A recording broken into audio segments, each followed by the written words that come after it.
Answer writing है ना एक आर्ट है। मतलब वो आर्ट मतलब जैसे अपन मूर्ति बनाते हैं, मूर्ति बनाने के लिए एक आर्ट चाहिए होती है।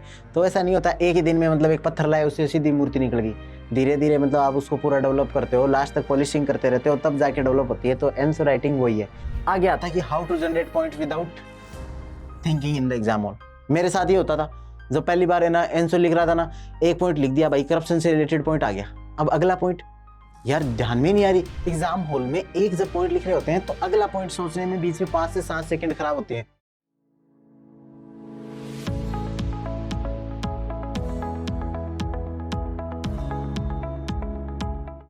हेलो दोस्तों, कैसे हो आप सब लोग? तो आपकी तैयारी अच्छी चल रही होगी।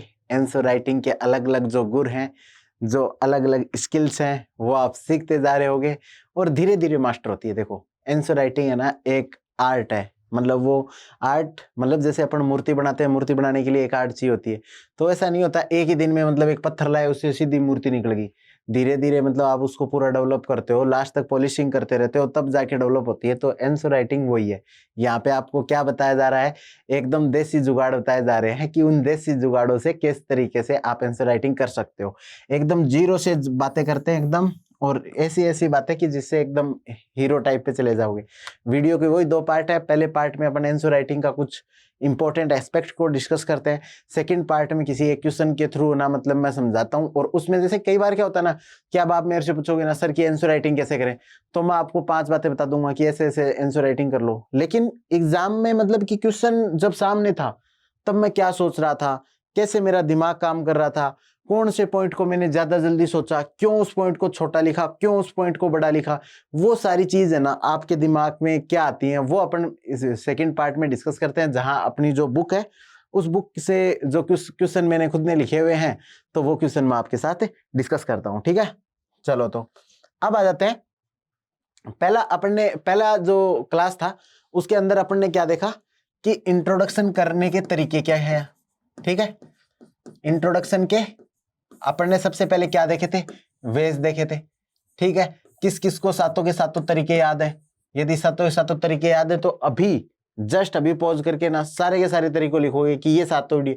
और यदि किसी को याद नहीं है तो वीडियो बंद करो, पहले जाके वो सातों देख के आओ। ठीक है, वंस आपको 7 तरीके हो गए, फिर अपन देख रहे थे मिस्टेक्स।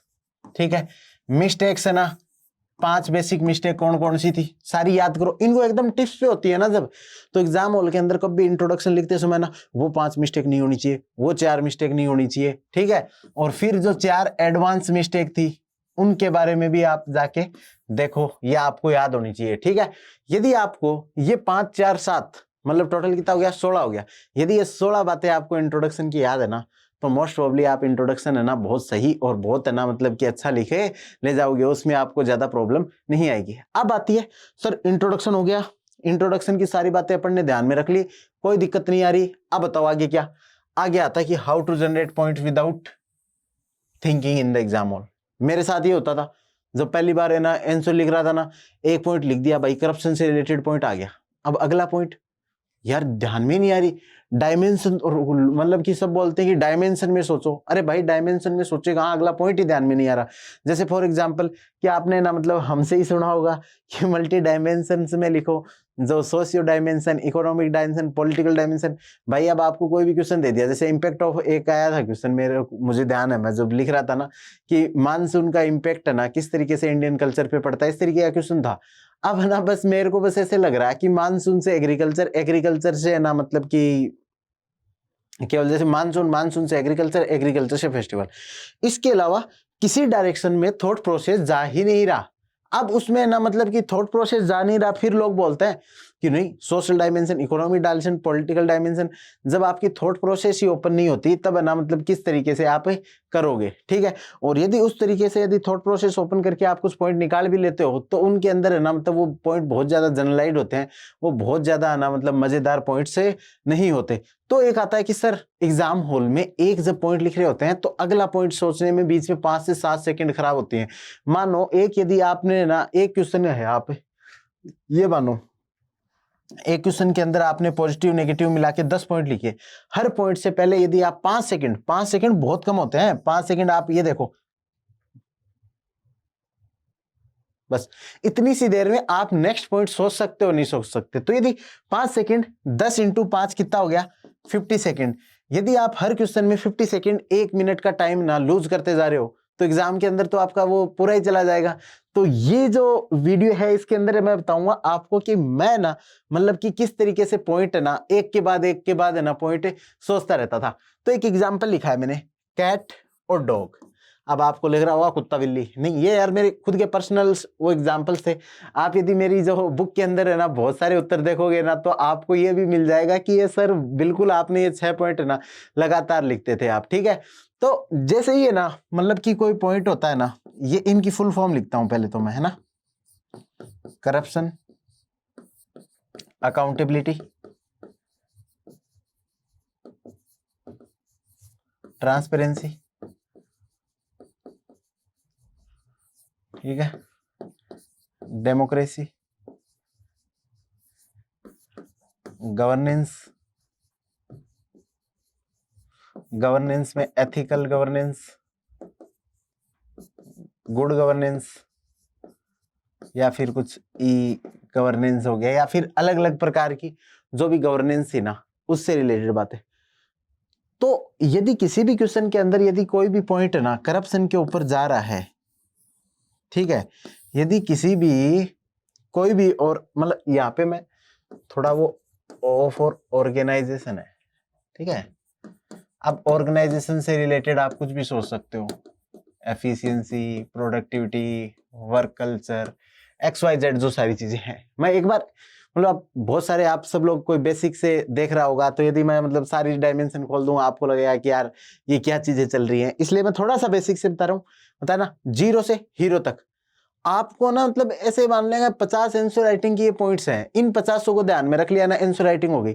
और आप लोगों ने मतलब कि मोस्टली आप सब लोगों ने कोचिंग की होगी तो आपको पता भी होगा कि इतने सारे पॉइंट्स तो यार मतलब कि किस तरीके से इंट्रोडक्शन करना है, कितने पॉइंट्स होते हैं, कौन कौन सी गलती नहीं करनी, ये वही आदमी बता सकता है जो इसके मतलब अंदर से है ना मतलब बहुत निकला हुआ है। तो जैसे कुछ बच्चे बोल रहे थे सर कि मतलब जो हैंड रिटन बुक्स है जिसमें आपने ना उत्तर लिखे हैं उसकी क्या जरूरत है, कुछ है ना प्रिंटेड आंसर्स हैं, वो भाई तुम प्रिंटेड वाले पढ़ सकते हो, लेकिन वो एग्जाम में तुमने किस तरीके से थिंक किया उसमें से क्या। आप जैसे प्रिंटेड मैंने आपको ना मतलब एक क्वेश्चन था जिसको 150 वर्ड में लिखना, उसका उत्तर है ना मैंने 500 वर्ड में दे दिया, 700 वर्ड में दे दिया, तो आपको पता क्या चलेगा किस चीज को प्रायोरिटाइज करना है, कब छोटे सेंटेंस लिखने हैं।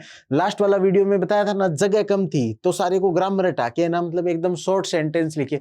आपको कैसे पता चलेगा कि कहाँ पे शॉर्ट सेंटेंस लिखने हैं, कहाँ पे माइक्रो डायग्राम बनाने का, तो वो वही बता सकता है जो इस प्रोसेस से निकला हुआ है। तो वो यही बता सकता है कि मैंने क्या सोचता था।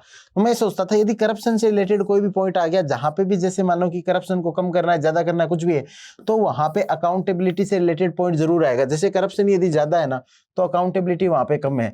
फिर ट्रांसपेरेंसी से रिलेटेड पॉइंट जरूर आएगा, ट्रांसपेरेंसी कम है, वहां पे जो डेमोक्रेटिक स्पिरिट होगी ना वो भी कम हो जाएगी। गवर्नेंस के अंदर यदि देखोगे एथिकल गवर्नेंस, गुड गवर्नेंस, ये सारी कम हो जाएगी। ऑर्गेनाइजेशन के अंदर देखोगे एफिशिएंसी डाउन हो जाएगी, प्रोडक्टिविटी डाउन हो जाएगी, वर्क कल्चर खराब हो जाएगा।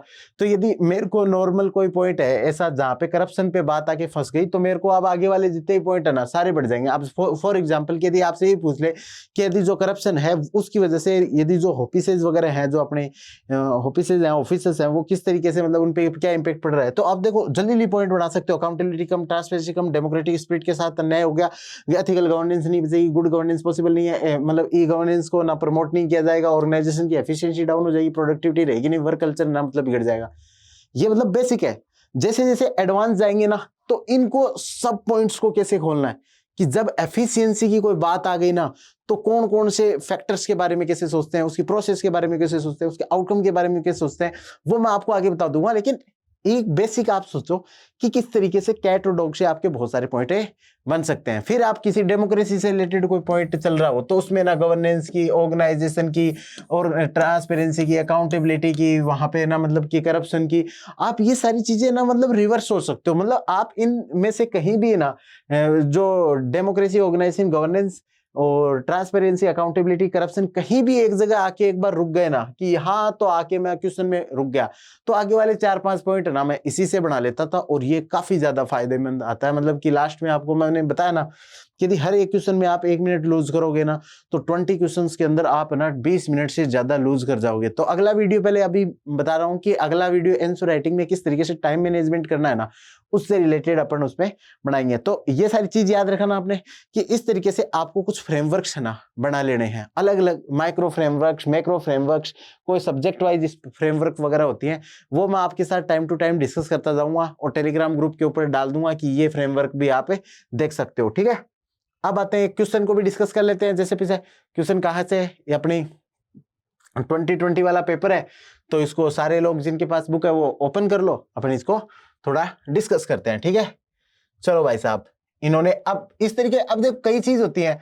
अब इसमें क्या है ना कि एक पहले है ना डबल कोटेशन के अंदर है ना, मतलब एक कोड दे दिया कि एजुकेशन के बारे में, एक है ना मतलब कि कोड दे दिया, और फिर उसके बाद पूछा examine the education policy 2000 in the light of this statement. Question direct भी पूछ सकता था एग्जामिन द एजुकेशन पॉलिसी 2020, लेकिन है ना इन्होंने क्या किया, पहले एक कोड दिया और उस कोड के बाद उसकी लाइट के अंदर है ना, मतलब उसकी डायरेक्शन के अंदर आपको बताना है। तो अब जैसे इंट्रोडक्शन का आप देखो, इंट्रोडक्शन करने के मैंने 7 तरीके बताए थे, अब 8वां तरीका आपको यहां से पता चलेगा। क्यों? क्योंकि आप देखो क्वेश्चन को जब करते हैं तब पता चलता है ना, जब भी यदि ऐसा कोई क्वेश्चन हो, जब भी ऐसा कोई क्वेश्चन हो जिसके अंदर आपको फर्स्ट पार्ट में ना एक कोड दे रखा है, आगे क्वेश्चन स्टार्ट हो रहा हो, तो जो कोड वाला जो पार्ट है ना वही आपका क्या हो जाएगा, इंट्रोडक्शन बनेगा। उसी को आपको थोड़ा सिंप्लीफाई करके फॉर्म में लिखना है, उसी को अपने मेन कोर टॉपिक, आपका इस समय पे कोर टॉपिक क्या होगा, इस समय पे आपका जो कोर टॉपिक है ना वो नेशनल एजुकेशन पॉलिसी है इसमें। ठीक है, अब आपको इस कोड को नेशनल एजुकेशन पॉलिसी के साथ कनेक्ट करते हुए सिंपलर लैंग्वेज के अंदर इंट्रोडक्शन लिखना है। ठीक है, अब देखो लास्ट में मैंने पिछली क्लास में आपको एक डोंट बताया था, कभी भी ना 25-30 वर्ड या 2-3 लाइनों से ज्यादा, 3 लाइनों से ज्यादा या 3.5 लाइन से ज्यादा इंट्रोडक्शन नहीं होना चाहिए। लेकिन आप देखो यहाँ पे देखोगे 1 2 3 4, मतलब 4.5 लाइनों का इंट्रोडक्शन हो गया। अब ये मजबूरी थी। मजबूरी क्यों थी? क्योंकि भाई साहब उसने डायलाइन का तो मेरे को पहले ही दे दिया वो। अब उसको कनेक्ट करते हुए कोई भी सेंटेंस बनाऊंगा जिसमें यदि मेरे को कुछ सिग्निफिकेंट पॉइंट, यदि कुछ भी पैराग्राफ बनाना होगा तो मैं उसमें मतलब कि मेरे को लाइन करनी पड़ेगी। यदि मैं उसको 2.5-3 लाइन के अंदर कंप्रेस करूंगा ना तो वो क्रक्स भी नहीं निकल के आएगा। तो इसलिए मैंने क्या किया ना, उसको थोड़ा सा 5-10% है ना मैंने रिलैक्स करते हुए ना आधी लाइन को और ज्यादा मतलब कि लिख दिया। ठीक है, तो आप भी ये चीज करना, जब भी ना मतलब ऐसा हो कि आप बहुत बड़ा स्टेटमेंट वगैरह है उसके बारे में मतलब कि थोड़ा और मतलब आपको लिखना है, तो 5-10% आप थोड़ा सा इसमें आगे चल सकते हो। ठीक है, लेकिन अब जैसे ही देखो इसके बीच में एकदम आप इसको पहले वो जूम आउट करोगे ना, तो आप देखो कि यहां पे मेरा इंट्रोडक्शन खत्म हो रहा है ना, तो ये पूरा पैराग्राफ दिख रहा है, फिर आगे ना 2 3, फिर जितने पॉइंट्स है ना 4 5 6 7, सारे के सारे पॉइंट है ना आपको ना मतलब कि दिख जाएंगे, और इसके अंदर क्या है ना कि वो अंडरलाइन भी की हुई है। ठीक है, चलो अब आते हैं अपन वापस से कि अपन क्या डिस्कस कर रहे थे। तो पहले तो इंट्रोडक्शन लिख दिया अपन ने। इंट्रोडक्शन किसके उसमें लिखना था कि वो ओवरऑल डेवलपमेंट के लिए जरूरी है। तो डेवलपमेंट को दिखाने के लिए देखो मैंने क्या दिया, ग्रोथ मतलब personal growth, critical thinking, social awareness, मतलब इसमें वैल्यूज इंस्टॉल करते हैं, पॉजिटिव जो चेंजेस लाते हैं। तो ये जो सारी चीजें ना देख के मैंने जो उसने ओवरऑल डेवलपमेंट था ना, मैंने क्या बताया, जब भी ऊपर है ना मतलब कि ये लगे हुए एक कोट लिखा हुआ क्वेश्चन आ जाए तो उस कोट को सिंप्लीफाई करना है। उसी कोट को मैंने एकदम दूसरी ना इंग्लिश की छोटी मोटी टर्म्स के अंदर लिख दिया। ठीक है, ये बहुत कोई मतलब आंसर राइटिंग बहुत कोई तूफानी चीज नहीं है, लेकिन धीरे धीरे मतलब आपको डेवलप करनी पड़ती है। तो ये चीज आई होप कि आपको समझ में आ गई होगी। फिर अपन आगे बढ़ते हैं कि अब देखो, अब उसमें एग्जामिन करना था, उसके अंदर क्या है, तो ये तो बहुत ही ज्यादा मतलब कि फिर सिंपल सा ना मतलब कि क्वेश्चन हो गया कि इसमें तो नेशनल एजुकेशन पॉलिसी उस टाइम पे आई थी, 2020 में पेपर दिया था तो उस टाइम की थी। तो उसमें देखो जो भी मेन चीज थी ना उसको अंडरलाइन कर दिया कि चाइल्डहुड एजुकेशन मतलब अर्ली चाइल्डहुड एजुकेशन क्यों दिया, फ्लेक्सिबिलिटी थी उसको दिया। जैसे मैंने पहले भी बताया था आपको, या तो सब हेडिंग डेवलप करो और फिर सब हेडिंग के बाद आप लिखना स्टार्ट कर दो। तो मैं उसमें वैसा भी कर सकता था, अर्ली चाइल्डहुड एजुकेशन, फिर ये सेंटेंस लिख दिया, flexible and multiple dimension approach, फिर लिख दिया। लेकिन मैंने इस क्वेश्चन मैंने मतलब कि जो इसके अंदर बुक के अंदर है ना, मतलब लगभग पेपर 1 2 3 4 को मिला के ना, मतलब 3 के अंदर तो मैंने क्वेश्चन लिखे नहीं, लेकिन 1 2 4 के अंदर है ना मैंने लगभग मान लो आप 6 पेपर लिखे, तो 100-125 क्वेश्चन के आसपास है ना मैंने खुद ने लिखे हैं, बाकी दूसरे टॉपर्स ने लिखे हैं। तो उन क्वेश्चंस के अंदर मैंने अलग अलग तरीकों से लिखना चाहा है। मैं एक फिक्स वे के अंदर आपको सिखा दूंगा ना, मैं इसमें भी माइक्रो डायग्राम बना सकता था, इसमें भी क्लाउड डायग्राम बना सकता था, इसमें मैं पूरा डायग्राम बना दिया, किसी में टेबल बनाई है मैंने, हर प्रकार का क्वेश्चन मैं आपको ना मतलब दिखाना चाह रहा था। जैसे मतलब कि क्रिकेट का मैच में आप ना मतलब सीखने जाओ, तो मैं एकदम ना कवर ड्राइव मारने में एक्सपर्ट हूं, तो मानो हूं नहीं, मजाक कर रहा हूं, मतलब फॉर एग्जाम्पल की हूं, तो मैं फिर सारे आपको पूरे मैच में कवर ड्राइव दिखाऊंगा, तो आप कैसे सीखोगे भाई पुल कैसे लगता है, मतलब कि कौन सा शॉट कैसे लगता है, हो सकता है कि आप पुल ज्यादा अच्छे मारते हो। इसलिए मैंने हर प्रकार के क्वेश्चन में अलग अलग प्रकार की वेराइटी को यूज किया है, ताकि आपको समझ में आए कि हाँ ये चीज मतलब आप अपने से कर सकते। तो इसमें मैंने क्या किया ना कि बस वही है कि पूरा पैराग्राफ फॉर्म में, और कई बार है ना ये भी डाउट आता है बच्चों को कि सर पॉइंट फॉर्म में लिखें या पैराग्राफ फॉर्म में, ठीक है, तो मेरा हमेशा से सुझाव रहता है यार पॉइंट फॉर्म में आप ना लिखो, लेकिन इसमें यदि पॉइंट फॉर्म में 7-8 पॉइंट लिखने हैं तो यदि लिखता तो थोड़ी सी जगह में आ जाते। तो ये एक जो अप्रोच है ना, इसमें देखो ये पूरा पैराग्राफ ही तो है यार, ये 3-4 लाइनों का, ये 4 लाइनों का पैराग्राफ ही तो है ये, लेकिन पैराग्राफ के आगे भी ना मैंने पॉइंट्स लिख दिए ताकि उसको क्लियर कट ना दिखे। तो इस तरीके से आप ना बहुत सारे क्वेश्चंस के अंदर क्या कर सकते हो ना, पैराग्राफ और पॉइंट फॉर्म को भी क्या कर सकते हो, मर्जे कर सकते हो। तो ये सारी इसमें लिखा हुआ है कि भाई वोकेशनल ट्रेनिंग वगैरह का फोकस किया गया, इस पे जो एक्सपीरियंशियल लर्निंग वगैरह है उनके ऊपर फोकस किया गया, क्रिएटिविटी को किया गया, फिर है ना मतलब होलिस्टिक एजुकेशन जिसमें ना emotional, social development, intellectual development वगैरह। अब आप इसमें एक चीज देखा, नेशनल एजुकेशन पॉलिसी में ना 5+4+, हाँ अब बहुत ही इंपॉर्टेंट 2 बातें बताऊंगा, पूरा ध्यान से सुन लेना ये चीज, ठीक है। आप चाहे बुक को देख रहे हो चाहे नहीं देख रहे हो, चाहे मतलब मे भी आप नहीं पढ़ रहे होगे, फिर भी ना जहां से भी पढ़ रहे हो 2 चीज हमेशा ध्यान रखना। इसमें ना मैंने कभी भी ये नहीं लिखा 5+4+, जो भी मतलब एक डिवाइड किया था ना उसको, जो 10+2 था उसको ना 5+3+3 वाले में डिवाइड कर दिया था, तो वो मैंने इसमें कहीं नहीं लिखा है, क्योंकि इसने ना पहले ही लाइन के अंदर क्या था, in the light of this statement, मतलब वो डेवलपमेंट की लाइन में ही सारी चीजें लिखनी है। तो holistic education, opportunity, research and development, आप जितने भी पॉइंट देखोगे ना वो सारे देखो, सोशल ट्रांसफॉर्मेशन, फिर फ्लेक्सिबल जो अप्रोच दे दिया, मल्टी डिसिप्लिनरी अप्रोच दे दिया, चाइल्डहुड डेवलपमेंट, सारे डेवलपमेंट से रिलेटेड बातें हैं। सारी किससे रिलेटेड बातें हैं, डेवलपमेंट से, क्योंकि उसने उसके लाइट के अंदर ही मेरे को बोला था। फिर अपन आगे देखते हैं। फिर एक चीज है ना, जब भी इथिक्स का कोई क्वेश्चन लिखो ना, कई बार ना बच्चे पूछते हैं सर कि GS2 और GS4 के ना मतलब उसमें क्या फर्क पड़ता है। भाई उसमें ना कई बार आपको ना वो बातें ना, एथिकल जो बातें होती है ना, उनको मतलब कि ज्यादा लाना होता है कि उसमें ना मतलब वो वैल्यू डेवलप होगी, ठीक है, इसमें इक्वलिटी की वैल्यू डेवलप होगी, values, ethics, attitude, emotional intelligence, इनकी यदि आप बातें करोगे तो अपने आप इथिक्स का सा आंसर क्या लगने लग जाएगा ये, ठीक है। फिर ओवरऑल, फिर मैंने उसको लास्ट में ना मतलब कि जो ओवरऑल पर्सनैलिटी डेवलपमेंट होगी, क्योंकि मतलब वो अपनी इंक्लूसिव, क्वालिटी और रेलिवेंट एजुकेशन देगा that can empower individualistic commitment in, हाँ, that can empower the individuals और जो कम्युनिटीज एंड सोसाइटीज, इसके बारे में मैंने लिखा, ठीक है। तो जैसे बोलते हैं कि यार जो आपका कंक्लूजन होना चाहिए वो पॉजिटिव नोट पे होना चाहिए, फ्यूचरिस्टिक होना चाहिए, तो मैंने कि भाई ये इंडिविजुअल, कम्युनिटी और इनको सबको एम्पावर करेगा, इसलिए ये बहुत ज्यादा जरूरी है। तो ये हो गया इसका इंट्रोडक्शन। इसमें एक है सरप्राइज अवेटिंग।